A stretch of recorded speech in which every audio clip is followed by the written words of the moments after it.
On YouTube, there are a lot of movies about repairing lawnmowers. There's one right there. Repairing lawnmowers.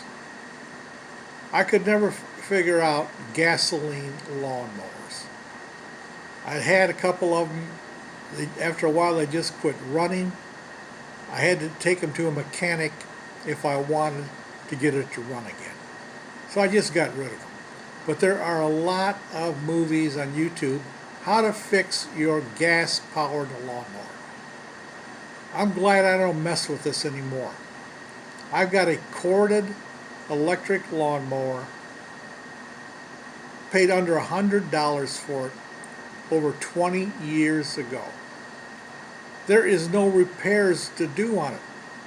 All it is a motor and a cutting blade.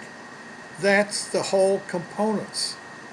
No carburetors in it, no distributor, no spark plugs, no gasoline. They don't stink.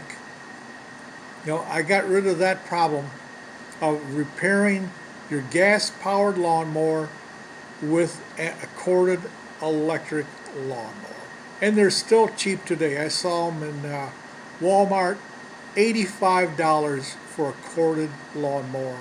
Mine has lasted over 20 years. And with no signs of dying out. Because all it is, electric, one-speed motor with a cutting blade attached.